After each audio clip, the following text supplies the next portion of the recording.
விஜய் அவர்கள் பங்கு பெற்ற கரூர் டிவிகே பொதுக்கூட்டத்தில் சிக்கி கிட்டத்தட்ட 40 பேர் இறந்தாங்க. அந்த செய்தியை கேள்விப்பட்டு ஒட்டுமொத்த தமிழ்நாடுமே இதே நொறுங்கி போய் தான் இருக்கு. இதற்கு காரணம் டிவிகே மட்டும் குற்றச்சாட்டுனா அது சரிப்பட்டு வராது. இதற்கு முதல் காரணம் ஸ்டாலின் அரசு கிட்ட இருக்க உளவுத்துறை ஃபெயிலியர். என்னைக்கு ஸ்டாலின் அவர்கள் பதவியேற்றாங்களோ அன்னிலிருந்து தொடர்ந்து தமிழ்நாட்டில் பல அசம்பாவிதம் நடந்துட்டே வருது. குறிப்பா சொல்ல போனோம்னா கோவை குண்டு வெடிப்பு, முதல்ல கேஸ் வெடிப்புனாங்க, அப்புறம் குண்டு வெடிப்புன்னு மாற்றினாங்க. அதை தொடர்ந்து கள்ளக்குறிச்சி கலாச்சாரம் 68 பேர் ஒரே கிராமத்தை சேர்ந்தவங்க இறந்து போனாங்க. அதற்கு முன்னாடி செங்கல்பட்டு மாவட்டம் மதுராங்கத்தில் 4 பேர் இறந்தாங்க. அன்னைக்கு இந்த அரசு விழித்திருந்தா கள்ளக்குறிச்சியில் 68 உயிர்களை காப்பாற்றிருக்க முடியும். ஆனா அந்த அரசு விழிக்க தவறியது. அதே மாதிரி தான் ஏர் ஷோல கூட்ட நெரிசல சிக்கி 5 பேர் இருந்தாங்க. அன்னைக்கு இந்த அரசு விழித்திருந்தால் இன்னைக்கு கரூர்ல இந்த மாதிரி அசம்பாவிதம் நடக்காமல் காப்பாற்றிருக்க முடியும். அப்ப உளவுத்துறை தன் கட்டுப்பாட்டில் வச்சிருக்க அரசு என்ன பண்ணுதுன்னா விளம்பரத்தில் மட்டும் தான் ஃபோக்கஸ் பண்ணுது. மக்கள் நல்வாழ்வுல இந்த அரசு ஃபோக்கஸ் பண்ணல. மா சுப்பிரமணியம் அவர்கள் என்ன சொல்றாருன்னா இதற்கு காரணம் எதிர்க்கட்சி தலைவரான எடப்பாடி கே பழனிசாமி அவர்களாம் ஆம்புலன்ஸ் அடிக்க சொன்னாராம். இவருக்கு ஒரு நினைவூட்டல். எதற்காக அவர் ஆம்புலன்ஸ் அடிக்க சொன்னார்னா சம்பந்தமே இல்லாத எடப்பாடி கே பழனிசாமி அவர்கள் மீட்டிங்ல ஆம்புலன்ஸ் கூட லைனா வந்துட்டே இருந்தது எல்லா மீட்டிங்லும். அதனாலதான் ஆம்புலன்ஸ்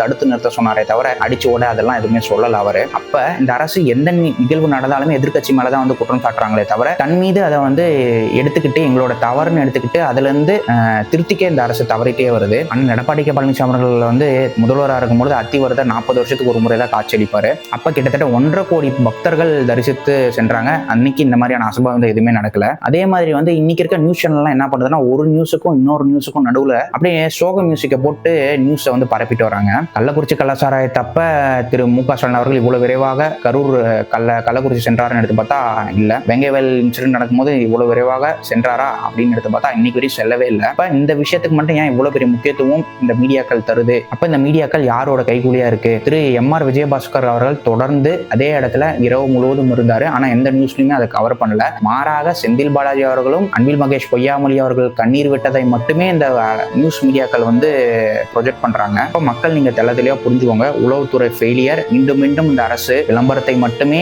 நடத்தி ஆட்சிக்கு வரலாம்னு நினைக்குது. 2026 நம்மளுடைய நோக்கம் என்னவா இருக்கணும்னா திமுக எலிமினேட் பண்றதை விட தமிழ்நாட்டில இருந்து ஒட்டுமொத்தமா எராடிகேட் பண்ண வேண்டிய நிலைக்கு நம்ம தள்ளப்பட்டிருக்கோம். வேரோடு திமுகவை வீழ்த்துவோம், தமிழ்நாட்டை வளமாக்குவோம். நன்றி.